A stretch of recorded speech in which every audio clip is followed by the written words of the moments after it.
Yes, we are live. Welcome to episode 0 of the Tattered Map. We're going to go down a specially curated rabbit hole with special guest. I'm Jay Merck. I'm special guest. And let's go ahead and get started. Well, basically, this episode's background, like what got me on this subject, and a little background on me. I grew up in Columbus, Mississippi, near the Columbus Air Force Base. It's about 15 miles from the Alabama border, sort of mostly north central Mississippi. It was a pretty violent time. I grew up in the 80s, so it was still the Cold War. And for me, I would say like this was a subject I was invariably going to end up into. Because I grew up the son of a computer programmer, my mother had a nurse. My mom later went on to be an artist. My dad loves music. So from the time I was a kid, I loved music. Also, my grandmothers were both very religious. One was Church of God, which is very Pentecostal. They're really lay on the hands, speak in tongues, like that type of Pentecostal. And the other is Church of Christ, and they're like the most conservative, reserved type of Protestant you can imagine. Epitome of the Bible Belt. Very, very much. So I always had this dichotomy, just trying to understand these two, which sort of separated me from the church early in, but that wasn't socially acceptable. So I'm into music. I've got this interest in alternate religions.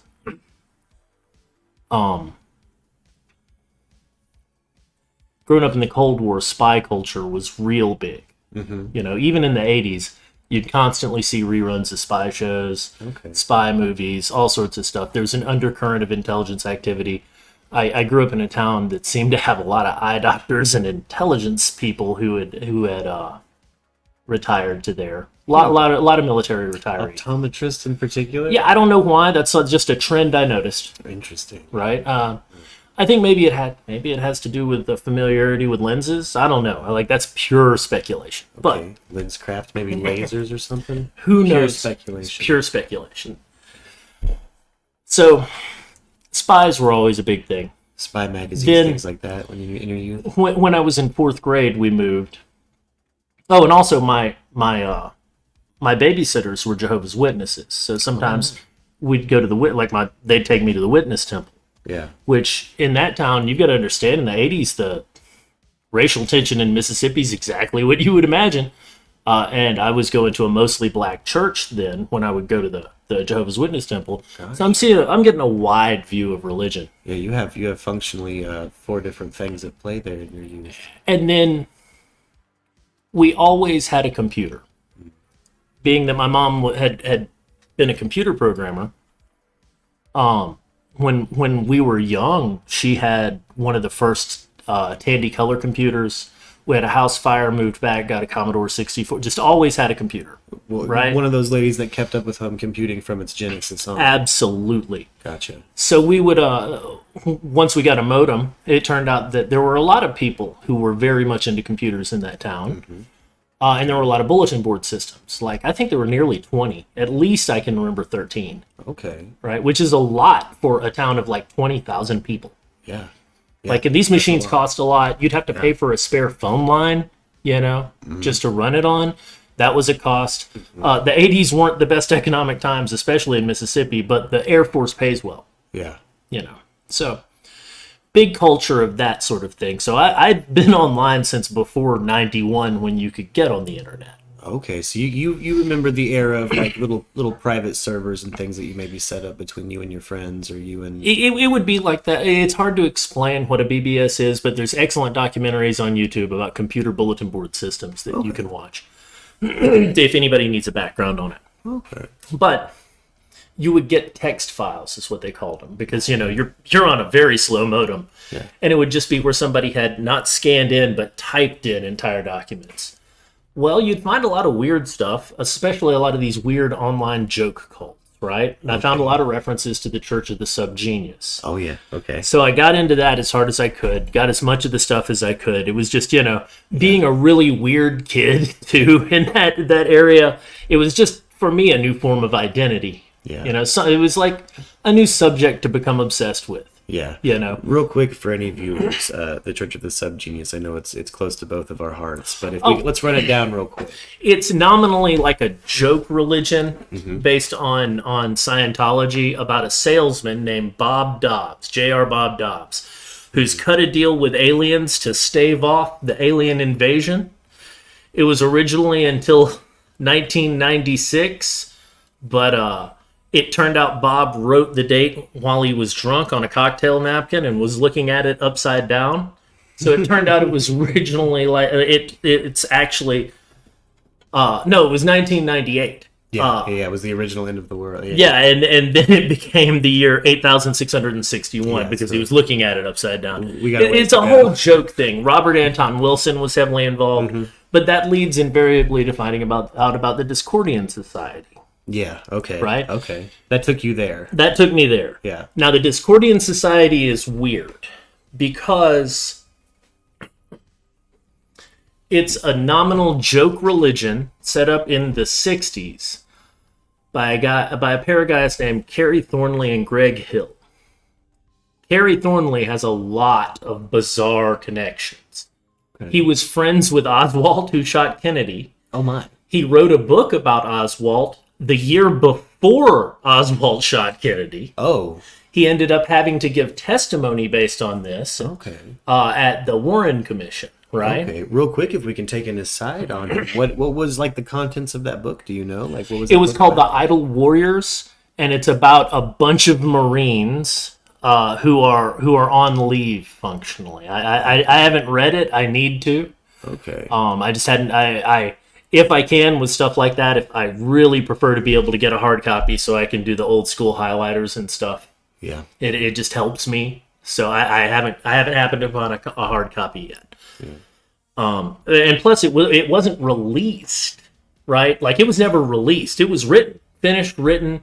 He talked about it. It was well known. He was accused of working for the CIA by Jim Garrison. Oh my. But sorry, I digress. The book was well known in the social circles that he had finished it and he was retooling the manuscript. But who it was about everything, because he really, he hated Kennedy. He'd go around saying he'd shoot Kennedy himself, and when he found out that Kennedy was shot, he offered to buy everybody in the bar he was working for a drink. Whoa. Yeah. Whoa. And he's a Marxist, right? He started off as a Marxist when he was in the Marines. Okay. And on his way back from being discharged on the boat ride, he read, I think, Atlas Shrugged. Oh. Okay. It was Ayn Rand. I can't remember if it was The Fountainhead right now or Atlas Shrugged.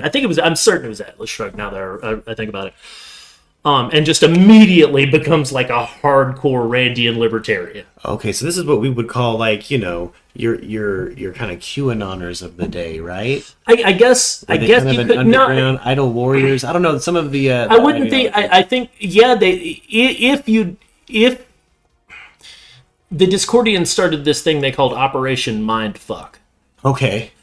And its idea was to culture jam. Like they popularized the idea of the Bavarian Illuminati. Gotcha. Right, like, and they said they did it as a joke. That all this was a joke because nominally Kerry Thornley hated conspiracy theories. Okay. Well, 10 years later, he's completely deep, and this is the story I'm interested in. A woman named Sandra London, who used to be a producer for A Current Affair, took a series of video interviews with him and then claims to have transcribed his, I don't know if it's his deathbed confession, but he calls it Confession to Conspiracy. And it is the fucking wildest tale I have ever read. Oh, shit. So it's not that. Okay. Yeah, a Confession of Conspiracy. Confession to Conspiracy. Confession to Conspiracy. You can find it online. It's freely available on Sandra London's website. SandraLondon.com. Not a plug, but you can find it there. So I'm not making this about that. I'm actually, this whole podcast idea is to cover from the era of the Doolittle Report in 1954, okay, up to when the internet gets available for public use. Gotcha. And the correlations. This isn't a big narrative, right? It's more like I'm on a tour guide of stuff that seems obviously related, but I can't tell you the story. Yeah. It's like I've got a book with a ton of the pages torn out. Gotcha. But it's between that and what that justified right up to the creation of industrial music. Okay. And I suspect that all of that context, computer networks, the occult, Yeah. and cult groups, not just cults like joke cults, but actual what we call occult groups, including modern neo-Nazi groups like the Atomwaffen, I believe are connected. Okay. All working together to create a series of what they called stay-behind armies during the Cold War in case we were overrun by Marxist and communist. Gotcha. Like a series of people who were wholly fanatical murderers for just in case was the idea. And I think that the operation was co-opted by the Nazis that we brought over in Paperclip. Okay. If not, sort of, if they didn't already have seeds planted here before World War II for their own stay-behind armies. Gotcha. Okay. So I suspect that they have manipulated culture specifically to fund these things and to inculcate the general populace with a series of attitudes that, as they outlined in the Doolittle report, would normalize the American populace to these attitudes, which are that we have to be meaner and crueler than any of our enemies in order to survive against enemies that are bent on world domination. Gotcha. Since we're going to start at the Doolittle report, let's kind of back up. Other than Doolittle being associated with a doctor that talks to animals, right? Let's just say what I know about the Doolittle report is nothing. But real quick, before you explain what the Doolittle report, excuse me, let's maybe talk about the circumstances that lead to it. Like maybe explain what it is. But let's do a full rundown on the. Okay, leading up to the Doolittle report is functionally the CIA and its creation. Okay. The CIA might as well, at its onset, have been what was called the Gehlen Organization. Reinhard Gehlen was the general for the SS of the Armies East, and not the general, but the head of intelligence. Okay. He managed to smuggle a ton of documents on the Soviets out and surrender himself to the Americans, cut a deal with them, operated his organization. Okay. As our only intelligence in the Soviet sector from like the end of of World War II up until I want to say 51. Okay. Maybe as late as 54. Okay. But basically, the CIA would just take the documents he reported a lot of times, retype them on CIA letterhead, and pass them up to Truman. Gotcha. And the Doolittle report is the spark that lit the CIA. No, the CIA already existed, but I think it's the spark that congealed it into what we think of as the CIA and gave it so much official power. Gotcha. It gave it structure. It's the it gave it a form of structure that it got. What you're saying from the Nazis. Yeah, absolutely. It's a Nazi structure in the CIA. I think that they did that. They planned on turning the CIA into a form of super Gestapo, but then I think they actually used it as a cutout to take the blame for a ton of organizations whenever they fucked up that are secret and operating rogue or on their own. And that they do this through cults. Okay. Because cults provide access to the types of people who can be made fanatical enough to do pretty much anything. Well, we know they would have the concept of it because, after Kennedy was shot for sure, there's a book written called Idle Warriors where the concept is pretty well laid out. It sounds like, you know what I mean? Well, like I say, it was beforehand, and it seems like what they did, and where it gets really bizarre is, according to this confession, this nominal confession,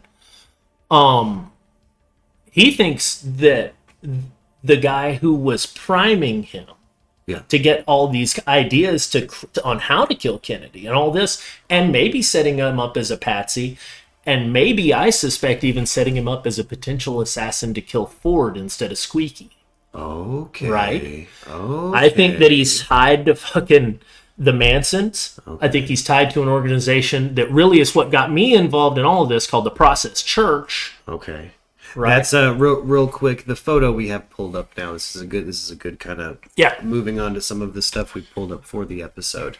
This right here. Do you mind explaining this for us, special guest? Okay, at this point, a group called the Process Church had changed names. I think this might be their second name change, but they're called the Foundation Faith of the Millennium. And this is, make it small one more time for me. Not a problem. Oh yeah, Yeah, George Wallace. I was like, it's not George McGovern. I know that. Yeah, George. Yeah. But this is Alabama's George Wallace, the governor, being faith healed by members of this church. They were the Process Church. They had a split in 74. By 1980, 78, something like that, they changed their name to the Foundation Church for the New Millennium. And then the Foundation Faith for the New Millennium. Okay. And then I think just the Foundation Faith. Or maybe it's Foundation Faith of the New Millennium, Foundation Church of the New Millennium, then Foundation Church. Either way. They went through a series of name changes and then became Best Friends Animal. Shelter? It's not Shelter. Best Friends Animal. But they run the largest series of no-kill shelters in the U.S., which, if you look at the history of the Process Church, is terrifying. They were the shelter behind that show Dogtown, USA. Gotcha. I know that there's a bunch of Best Friends dog shelters as an actual brand of dog shelter. They started off as a split from Scientology in 63. Okay. Right? And they create their own group called Compulsion Analysis. Yeah, that's Marianne McLean on the right. For a long time, that was the only photo you could find of her. She died in 2005, but nobody found out for a while. Gotcha. I kind of wouldn't... I was just... Oh, hold on. Wanting to maybe run down... Go back to that wiki article. Yeah, since we're starting... in times turn, pet rescue group finds his own faith. Oh yeah, this is... I'm pretty sure this is, when this guy eventually became an atheist and then joined the Mormon Church. Gotcha. But that wiki's got a pretty good overview of the overt history. Yeah. But they sued Ed Sanders of the Thugs over his book, and he had to take out stuff. They lost in England, though, because Moore didn't show up for the trial. Grimston didn't show up for the trial. This guy we see on the screen on the left. Rewinding real quick, let's talk about, again, just the origins of the Process Church. I had kind of derailed you there. Oh, yeah. So they split off from Scientology in 63, go to Mexico, work on this place for a while. A hurricane comes in, destroys all their stuff. Oh, man. Right? They see... At the same time, all of their members who were under 21, because they had recruited a ton of people who were younger than 21 into the church, right? Okay. The British government has all of them expatriated back to Britain. Oh, man. Right? What the shit? That sucks. They end up going back to Britain, getting heavily involved in the celebrity scene. Like, they were associated with so many celebrities. Paul McCartney. Who was it I mentioned? Marianne Faithfull, right? Oh, yeah, okay. George Clinton. Wow. Right? In fact, their stuff shows up on 2 Funkadelic records in forms of, like, liner notes and art. Wow. Remember, Process Church made. Yes, Process Church made. Also, they made magazines. They made the slickest magazines you could imagine. They, as a media outlet, man, they were like Warhol. So they were hitting specifically youth culture. Absolutely, 100%. They ran a coffee shop called Satan's Cavern. Oh wow! So they start getting in legal trouble with the British government. They come to the U.S. because they find it's easier to start a religion in the U.S. legally. Incorporate in New Orleans. Oh. By the time it's all said and done, they've got centers and tons of property in, like, I want to say Cleveland, Chicago, New York, LA. Okay. Man, there's other places. They had at least 5 big centers, right? And Where- plus other properties all around the nation. Where did the Grimston and Marianne stay based out of? Did they move to New Orleans and stay there? Did They move moved. around? As I understand it, Kinda they nomadic? moved around up until they split up in 74. But at the end of the day, from everything I've read, it's quite obvious that de Grimston, who had been a cavalry officer in the British military and was a member of the House of Lords, like family-wise, Yeah. that he was a charismatic leader, right? But Marianne's pulling the strings. Yeah. Like he's writing their holy writs and documents, but she's pretty much implying what he needs to say, you know? Okay. She's just She's the puppet master. absolutely 100%. Gotcha. 100%. She kind of. She's the one who keeps it going and kept it going in some form or another, starting in 63 until 2005. Goodness. After they split off, he tries to do it again. Doesn't really work. It goes under. Or so they say. Now, the reason that they split nominally was that they started arguing the process faith. Let's back up for just a second. Yeah. The process faith is based on the intersection of 4 ideas that there's Lucifer, Satan, Jehovah, and Christ. Yes. Right? Yes. Lucifer is the illuminator. Okay. Yeah. Yeah. Right? Okay. Satan is like the punisher, functionally. Gotcha. So, Got me. Yeah. Okay. Jehovah's the judge. Gotcha. All right. And Yeah, Christ is the unifier. So if you look at like the Trinitarian shield, that's Christ in the middle, Yeah. Okay. right? That makes okay. So they're using this setup, but think of it as if what they've done is split people for recruiting on a political compass, right? So fascists, They have places to put people. It's almost a bureaucratic form of theology. exactly. So each one of those ends up in a part of the political compass according to wherever they've sussed that they need to go. Okay, they kind of know where to put. I wonder if they learned that from Scientology. I'm not sure. I'm not sure. I wouldn't be surprised, but they split off. But in '63, Scientology's way different than the Scientology of even the '80s. Yeah, yeah, they were what, So teaching Dianetics or something, basically, weren't they auditors? I believe. Yeah, they had become auditors. They had done pretty well for themselves in London, as I understand it, Okay. Yeah. before they got kicked out. Yeah. So, Oh, oh, we're at the Process Church. We're kind of working our way. well, the Process Church has remained of cultural significance since this time. That's the thing. Even when they split up, went away, changed their name, all that, you started having the industrial movement, right? Yeah. Genesis P. Orridge, Throbbing Gristle, Yeah. right? Which was like supposed to be more punk than punk. Genesis always said that he didn't like punk because it was too traditional, Oh goodness. And this is a guy with legitimate, what we would call occult fucking credentials. Yeah, ties, right? Oh, yeah. He was a member of multiple groups. So they sort of cold booted the process again. Sure. Though I suspect that the process was split into an American branch and a British branch. Okay. And Genesis was probably tutored, I assume. This is all speculation once again. Was probably tutored in how to go about running a cult. Yeah. And has been running a cult until and ran a cult until their death. Okay. For if you don't know about Genesis P. Orridge, it could be considered the not trying to be shitty. I'm not sure of the appropriate pronoun, but we'll say mother of the trans movement in many ways, in the way that we currently see it, especially in the art scene. Yeah. I think that's absolutely fair. Genesis P. Orridge.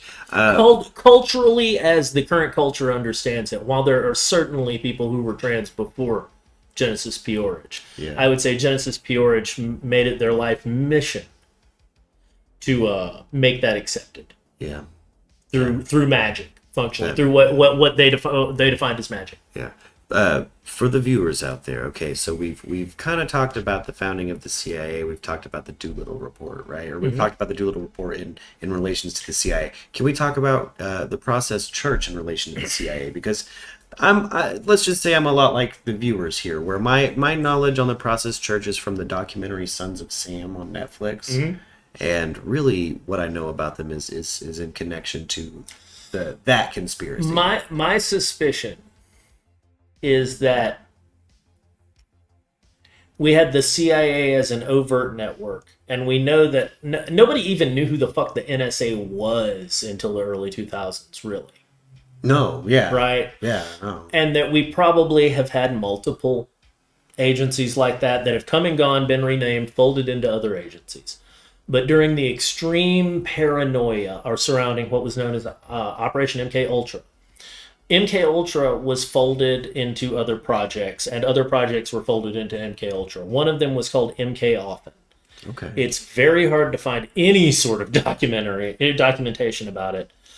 But the idea seemed to be to investigate magicians, like stage magicians, but also fortune tellers, psychics, anybody like that, right? Okay. For reasons of Cold War leverage, whether it was in espionage or anything. Could you learn techniques from them? What would be the benefit that what do they know about human nature that we need to understand? Mm-hmm. Because as part of MK Ultra, they're trying to create it's trite to say Manchurian candidates, but they said people who would even be able to transgress self-preservation. Gotcha. They're trying their to goals. Dead break someone if you're familiar with absolutely, like dead breaking a horse. They're trying to figure out how to dead break a human. Yeah. This person will absolutely throw their own care out of the way and jump in front of a snake. So here we keep saying the Doolittle report. Let me call up the most relevant part to me. Okay. But so the way I put it so far is that it has what they call a repugnant philosophy at the end of it. Okay. Right? So I would say, for reasons of continued national existence in the face of an implacable enemy bent on world domination or nuclear destruction, the United States government and its allies felt that it and its allies had to accept the creation of an aggressive and covert psychological, political, and paramilitary organization more effective, more unique, and, if necessary, more ruthless than that employed by the enemy, end quote. The public acceptance of, quote, the agencies charged by law with the collection, evaluation, and distribution of intelligence being strengthened and coordinated to the greatest practical degree was considered vital. A defining factor of this security apparatus was its complete, total, and irrevocable carte blanche in the form of operations and activities. It was rationalized to be imperative that, quote, no one should be able to stand in the way of this organization when completing its missions, end quote, for reasons of maintaining the existence of both national security and individual freedom. The rejection of all known social and military rules, specifically hitherto norms of human conduct when dealing with enemies in the name of both national security and averting nuclear war, was considered inevitable in this situation. Gotcha. So if you read the Doolittle report and you read that, they just said, there's no rules. Yeah. We can do anything. We just don't want to normalize that. But we need to normalize the attitudes of the American public. Yeah. So that if we do it, they're not too mad about it. Gotcha. So you would think there's a connection between maybe the CIA. I think between the CIA... These operations like the MK operations. I would say between NATO intelligence. NATO intelligence and the Process Church. And the Process Church. I think that things like the Process Church, because they didn't just operate in the U.S. That's true. They operated all over. Yeah.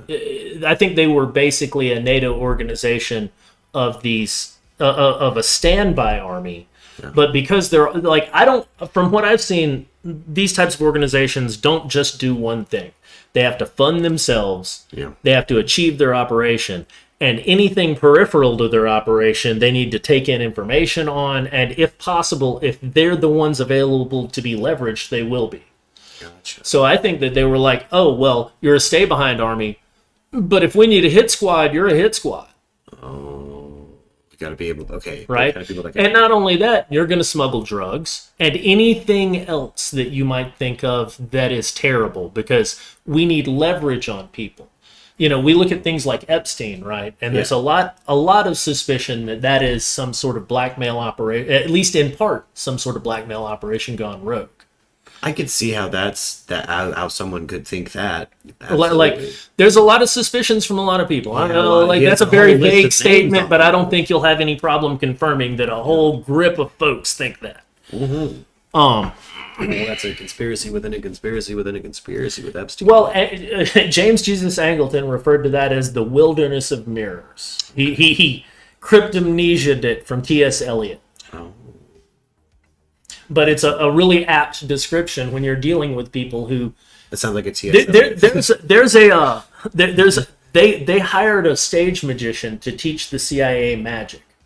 Like, not just so that they could, like, palm items and stuff, but so they could learn to think like a stage magician for purposes of an operation.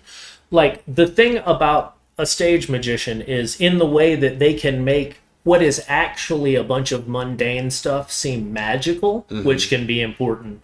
They can make something appear mundane that is astoundingly incongruent, right? Gotcha. That can be important if you're trying to fuck with people's worldviews. Yeah. Like, if you've ever listened to the story of Dave Chappelle saying he went back to his office and there was no office there and everybody treated him like there'd never been an office there. I believe Dave Chappelle.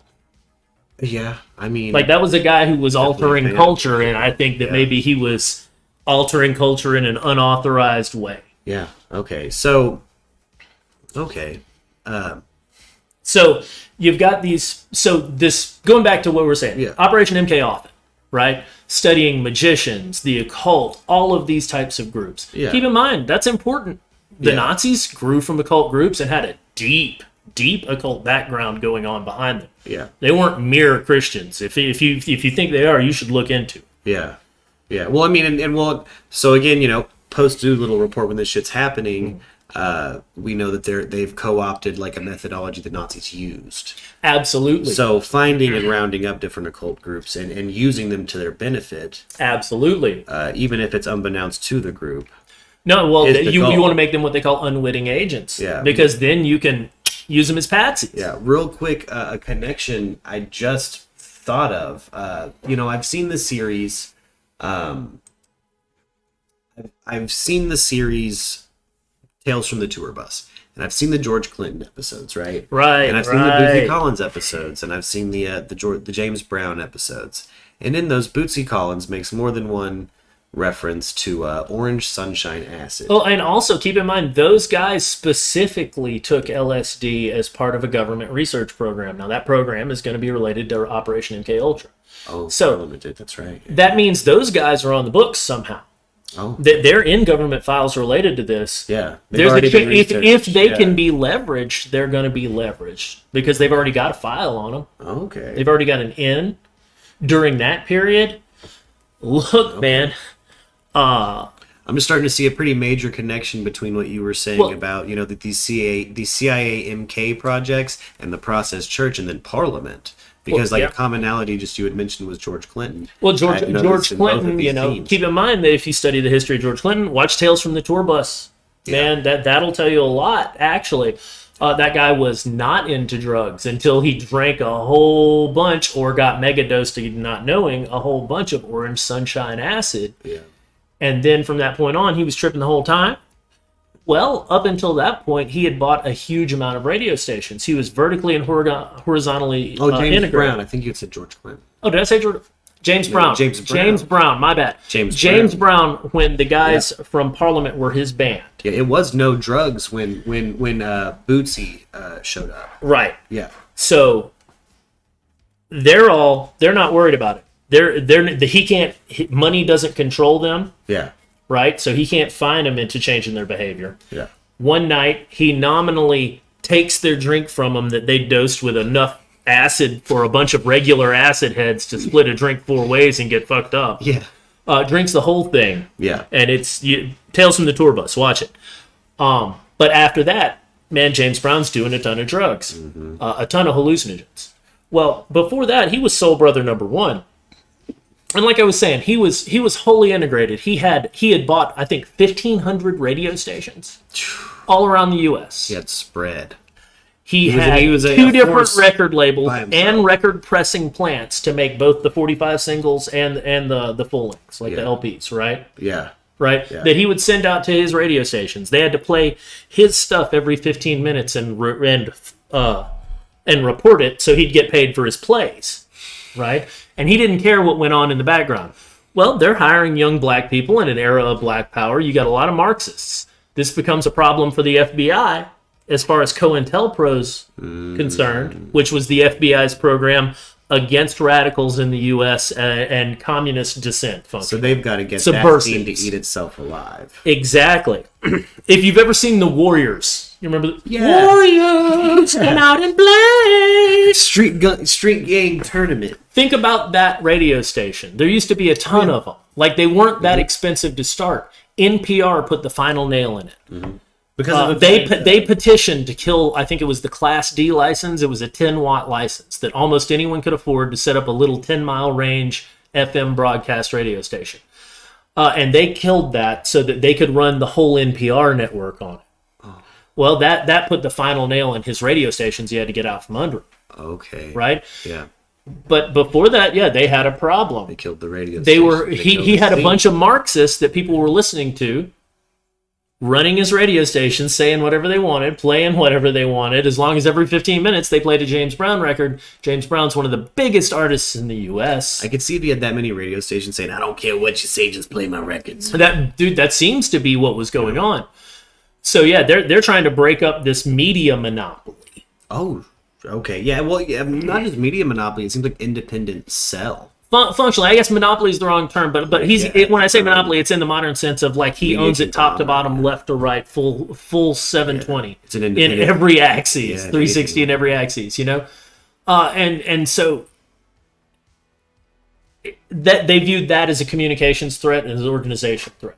So they had to bust that up, and they were using drugs to do that. Like I'm of the conclusion that this guy on the screen down here, Ronald Hadley Stark, was an agent that they used with the intent of distributing a right there, that guy. That one's interesting. Well, it was an agent that the CIA tried to use to distribute a bunch of drugs, a la the crack cocaine epidemic, to bust up all of these militants, and that his goal was probably allied with the guy Kerry Thornley called brother-in-law, who was probably E. Howard Hunt. And that they were a member of some sort of religion, cult, something, organization, hell-bent on societal change. And that they had functionally infiltrated our intelligence apparatus as a method of gaining control, of controlling the top and the bottom from the middle. Okay. And that in doing so, they were as on board with, say, Timothy Leary as anyone in terms of trying to create a radical change to society. And that they were doing it after having convinced the CIA that they were really working with the CIA to bust Marxists because they believed at the end of the day, Marxism was antithetical to the human spirit, which they did believe and had no problem engaging in. So basically incredibly resourced hippies with military and like university background get government money. Dude, and I think you see it. Scene. You see it play out again. They play it out again with the New Age movement. Yeah. Right. If you watch the documentary, not the movie Men Who Stare at Goats, but the documentary or the book that inspired the movie, they go into the background of these people. And I think it was called the New Earth Army, New Earth Battalion, something like that. But it was this no rules approach to trying to integrate new age ideas in the late 70s and early 80s into the military.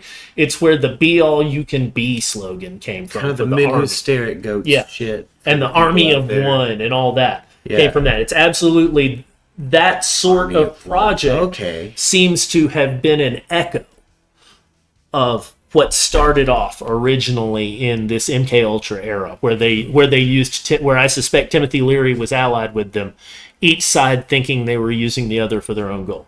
Gotcha. And I think they may have when I say unleashed some forces, I mean helped organize a ton of psychopaths into occult groups that still plague us to this day. And I don't know if we're really going to ever get rid of them, because that seems to be the history of history from everything I've seen. Well, not when it's a self-replicating mechanism. Absolutely. Well, and then we get into like things like the Order of Nine Angles, which I think is a subject for almost a whole different podcast. But we'll continue, because honestly, it starts in 72, so it's right in the midst of this. It's sort of I think it's like internet. Beyond heavy, and the Order of Nine Angles is responsible for the modern Atomwaffen, which, if you look that up, you'll find, that's a satanic cult, and that satanic cult is defined by the FBI. The Order of Nine Angles is defined by the FBI as a terror threat, because they're an international satanic cult that's decentralized through the internet. Put up a ton of propaganda for people to start following. Yeah. That basically, from what I've read of it, seems to induce schism in people who are most vulnerable to that, like psychological schism and delusion, a ton of delusion. Do you think it has the potential to congeal into like an armed movement? Do you think they're worried about that? Or do you think they're just worried no? They've like had issues with these people already getting into the military. Like if you put Atomwaffen and spelled like Atomwaffen. And military in, you're going to find, I think, at least 3 cases. And that's in the last 4 years. Oh, I spelled it wrong. No, you got it. There we go. Yes. It is this? Yes, Atomwaffen. Yeah, SPLC, not my favorite source. The Atomwaffen Division, also known as the National Socialist Order, is a neo-Nazi terrorist network formed in 2015 and is based in the southern United States. It has since expanded across the United States and into the United Kingdom, Canada, Germany, the Baltic states, and other European countries. Oh. Yeah, and it's a split, as near as I can tell. And I'm pretty sure that they're overt in it, but I haven't spent too much time researching it, off of the Order of Nine Angles, which the FBI has an issue with. Gotcha. Now, I suspect that what happened is in the 72 to 74 period, you started seeing a split between de Grimston and McLean. She wanted to only keep the Christian elements of the church and get rid of everything else. She wanted it to seem more like a Christian offshoot. Absolutely. As opposed to a Satanist one. Which is moving to what happened with the New Age movement. You see a ton of New Age groups that present themselves as Christian offshoots, but they add a ton of stuff. Okay, on Mercury, we've talked about heavy. You'll have like, and this gets into people who are all into like who as nominal Protestants are all into angel worship and stuff like that. Okay. That spawned from that part of the New Age movement. So they're taking basically what Western or like they're taking like Christian demonology and the hierarchy of angels and things and adding that to a new mysticism. Generally based on theosophy, like classic Blavatsky, Madame Blavatsky theosophy. Real quick for the viewers out there, explain to us theosophy if you can. So just as an aside, theosophy was started by Madame Blavatsky in the late 1800s and led to the mysticism movement of that era. Yeah. Like I can't really give an overview here; it would take forever. But that's responsible for the era of mysticism and seances starting in that era, in the Gaslight era. Gotcha. So when you guys think like early 1900s. Gypsy lady, that's a slur, I guess, now. Oh, yeah. But I'm Sephardic Jewish, so it's my word. When you see, like a tarot card reader, performing a seance, it's the 20. That's like theosophy. That's functional. Almost certainly they're going to be involved with theosophy or the I Am movement, which is a split of theosophy. Okay. But most of those Christian groups incorporate theosophy. I think what happened was that McLean was split off into another operation, that was centered basically on the U.S. culture. Okay. Right? And that the more problematic hit squad-y parts, the satanic-y Manson parts, that you might have heard to cut that fat.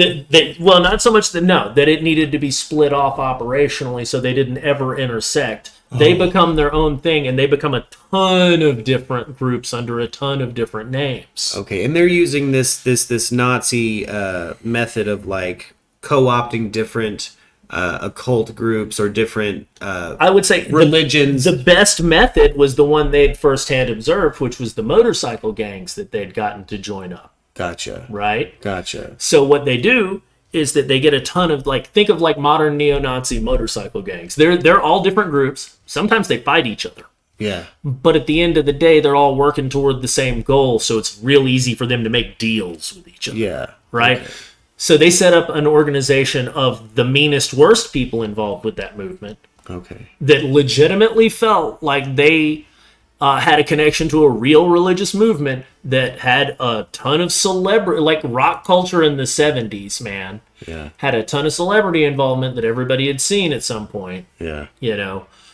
And they split them off as the Cold War is getting really bad into all these roving groups. And they're involved in just all the bad stuff. So it's not necessarily a Manchurian candidate situation, it's a Manchurian organization situation. Well, like I said, it was part of what I think was initially a stay-behind organization. Now, the most famous of these is Operation Gladio in Italy, right? Oh, and okay, so you're saying the justification for this is if there's complete, like, the complete downfall of the American ideal in government. Right. That you'll have all these people who are antithetical to that, who've been inculcated to despise that at a fundamental basis of their values. Gotcha. Right.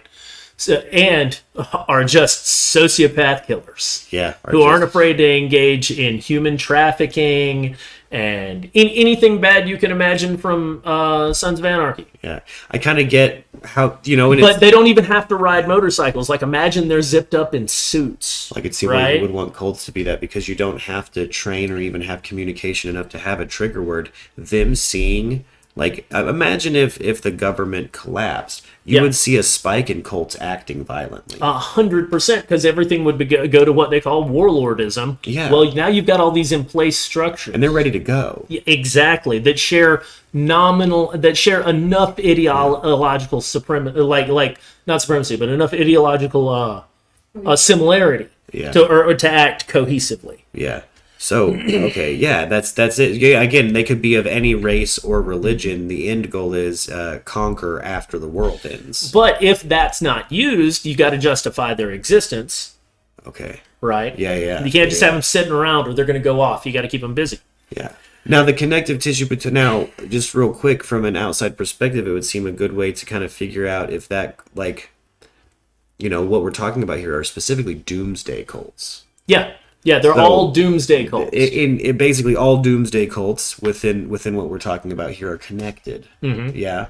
Well, and in these cases, they're ideologically enough connected because they're all magical Satanist organizations for the most part. Okay. Or Luciferian organizations that have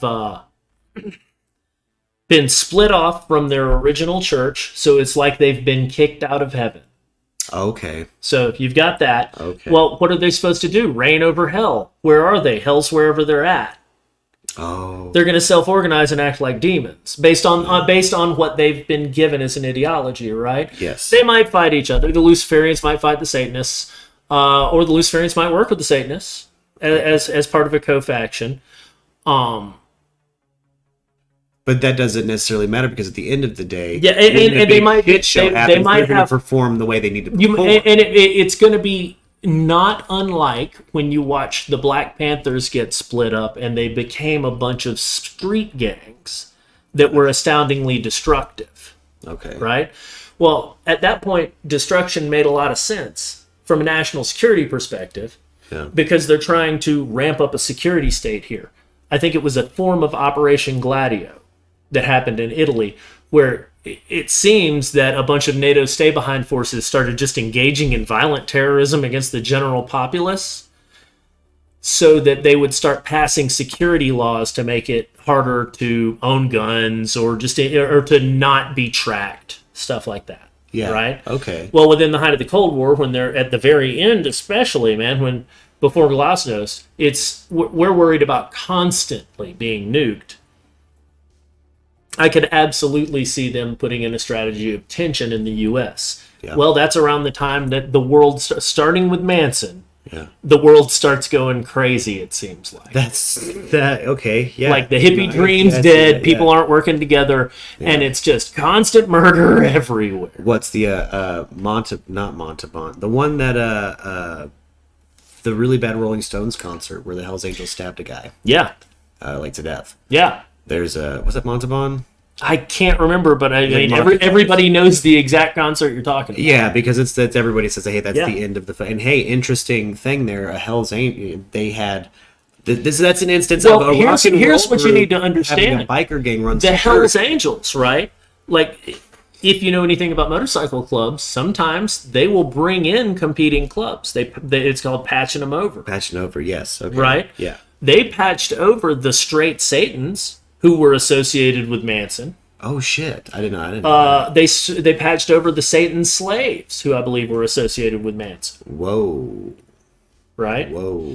And because I can't keep it straight, one of those was definitely associated, from what I've read, with the Process Church. The other was certainly associated with Manson because Bobby Beausoleil, who stole a camera, I want to say, from Kenneth Anger, and was in Lucifer Rising, was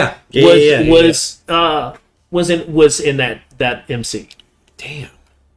So okay, yeah. So that's a big thread of motorcycle guys. So the Hell's Angels themselves had so many different. Well, and if you hear co-opted from so stories many about the different Hells Angels into back in the this 70s situation. and 80s, man, like there's a Obviously, they've reason been street co-opted. gangs that motorcycle clubs and motorcycle gangs got their reputation, not because of all of them, but because of some specific ones from an era that's in the past.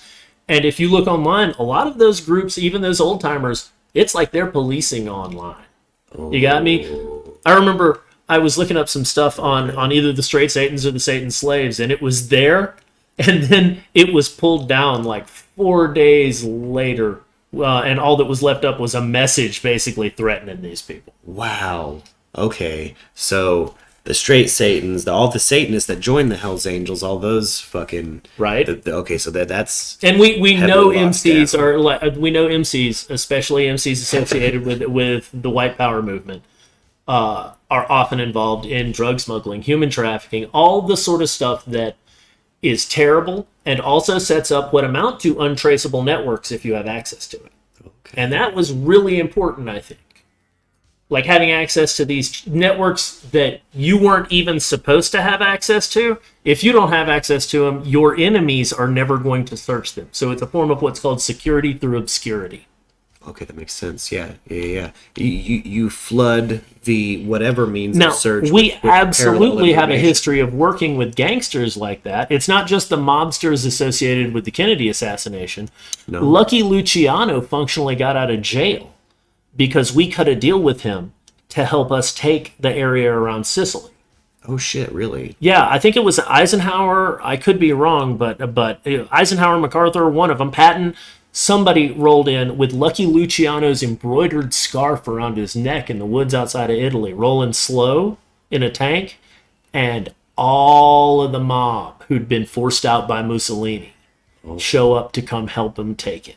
Oh, whoa! And as part of that, Lucky Luciano got out. Well, So that's why J. Edgar Hoover said forever, there is no mob. Gotcha. So we know from a moral perspective now that our government has no issue working with people like that. We can demonstrate that countless times now that have been declassified by their own hand, right? Yeah. So you can build a pattern of behavior. Going with that, and then for me, starting with this Carrie Thornley confession. Yeah. Look, I've been a conversational hypnotist for a while, right? Milton Erickson is said to the U.S. government in a briefing on a video that I will find at some point and we can maybe link to, that there's no straightforward way to explain conversational hypnosis, Yeah. right? Yeah.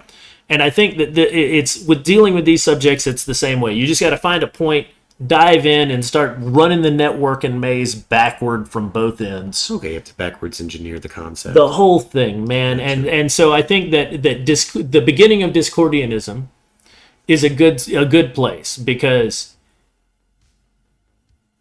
it seems to sort of set the stage for a whole series of joke religions that later came to be on other untraceable networks, computer networks that were set up by hobbyists. Okay. Right? Yeah. Has its roots in this era as well. And the way it has its roots is, and the connection to the Process Church is, the Process Church didn't exist yet in Louisiana when Kerry Thornley went there. Okay. So he left. I want to say moved to New York, but he moved to the Northeast. When he comes back, he claims that the Process Church was heavily involved in persecuting him at that point. Okay. What? Yeah. What a move. No, absolutely. Process Church, what the fuck? Absolutely. Okay. So like I said, I can't give you guys some sort of linear story, but what I can tell you is that there's obviously some sort of story here. Okay. And it seems like this is a bunch of waypoints that are sometimes connected and sometimes not, but so damn close they're in view of each other. Well, we're going to do our best to explain the connections that we see, I think. And let's, while we're at the end of this hour, our first hour on the Tattered Map, let's kind of wrap up our view of things. Just kind of I'll kind of riff real quick, right? Okay. So as the viewer, what I've learned today is that we might have in our country still today groups of occult groups, Satanist organizations, biker gangs, musicians. I'm going to tell you right now, you see a lot of jokes nowadays about Marilyn Manson and like, oh, it turns out my grandma was right. Oh. It's a pretty good joke, and I'm not trying to flip the script on Marilyn Manson's interpretation here and be like he's innocent, far from it. But I would say, considering the people he was connected to, he wrote Charles Manson. Okay, so considering a lot of these organizations he was directly a member of. Oh. I don't think it's just limited to him. I think, and sometimes maybe some of these probably legitimate complaints might have been something even bigger that was going on than they realized at the moment. Okay. Well, okay, so what we've got here is a conspiracy that leaves stay-behind armies in the United States and that develop after, let's say, the collapse of the U.S. government, right? Right. Helter-skelter happens, right? Right. And these groups act the way they do. They start maintaining, they start keeping the American soil, right? Mm-hmm. They start, with arms in hand, keeping their territory. Back to musicians. I definitely think that we might even have examples of modern musicians kind of forming their own little thing. We have like Jared Leto. Oh, 100%. Who has a connection to the Laurel Canyon scene, which I'm sure we'll get into that. Absolutely. That's going to be connected. Fan, I know a bit about the Laurel Canyon. I would go so far as to say that if what I'm suspecting might be true is even remotely true, then Jared Leto would almost certainly be a modern extension of exactly that. And then we can get into things like, oh, wow, let's look into people who have played the Joker and their association with cults. Gotcha. Okay, maybe what that symbolism means. What's the occult symbolism of the Joker? Since suddenly this whether you don't have to believe in magic or the occult, or you don't have to be anything but a fundamentalist, materialist, realist, right? For other people to believe in. Yeah. Before our little end of the show corkboard today, I thought it'd be important to point out just a connection I noticed, and I hope the viewers take away from this, and that's the obvious connection between the music scene, the intelligence agencies, and the Process Church of the Final Judgment in the 60s and 70s. Yeah. The fact that we have commonalities here, guys. You have George Clinton, he's taking government issued acid. Yeah. With Process Church of the Final Judgment aren't on the record. Like on two records. That's a level of connectivity that I feel like works in favor of what we're talking about here. That's a clear thing to. I don't see how anybody couldn't see that if you know. Yeah, no, I mean that's a thing from the that government in the Process. Well, look, I haven't proven here that Orange Sunshine came from the government, but I think I could probably make a good case that's going to convince more people than not. Yeah.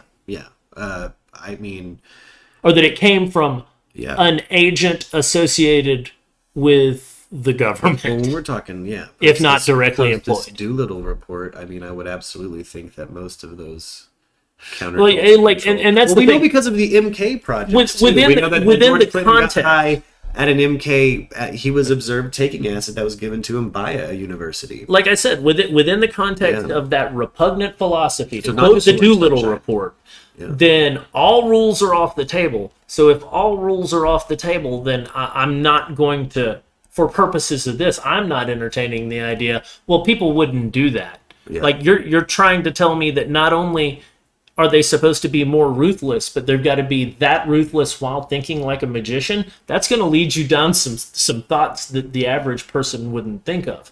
Yeah. And before we go, I'd say, a connection to that might be Skunk Baxter. He says on his own that the way he thinks allows him to consider things that the government was very interested in terms of simulating oppositional forces. Gotcha. And his quote would be like, look, nobody ever expected terrorists to use airplanes as missiles, but then 9/11 happened. But really, it's analogous to no one expecting DJs to use turntables as instruments because their goal was as a playback device. Yeah. So this is people who learn to, I guess, reinventing. think of how to use things off-label, Yeah. right? Yeah. And because they're so good at what I call exploit thinking, but might be lateral thinking, Yeah. or some combination of the two. When you apply that with, okay, now we need you to think like the most ruthless person you can. No behavior or concepts off the table. Yeah. And if this is because our goal is something we cannot fail at. Well, since the first generation of the mass published anarchist cookbook, it would appear that there's people out there who they think this way. Yes. They think on how they can use, to know something broadly is to see it in all things. Oh, going back to BBSs, that was one of the biggest things. You go to what they called anarchy files. And anarchy files were the poor man's James Bond or all of those. There was, oh man, I can't think of it, but I'll find it. There was one in particular that made the anarchist cookbook look like a damn pamphlet, my man. Damn. Yeah, it was just like a decade's collection of people thinking on that how to do stuff like that. See, and that's And that was just circulating on computer networks. well, I think that there's a commonality between that, the type of person who'd be into that, and the type of person who would join a cult. And one aside I'll say before we go is that those computer networks, they used an email system called FidoNet. And FidoNet is still the easiest way to communicate with some people in the most remote parts of Russia. Really? To this day. FidoNet's still up and running. You can set up a BBS that you can telnet to that works the exact same way. They've experienced a renaissance. And set up your own FidoNet email server. And instead of taking days, it operates as fast as normal email. Damn. Well, if Jay Merker special guest go missing, use FidoNet to fucking... Yeah, find us on FidoNet. Find us on FidoNet, guys. If the government pulls this stream. This has been the Tattered Map with Jay Merker and special guest. Hey, good night, y'all. Good night, guys. Let's get this...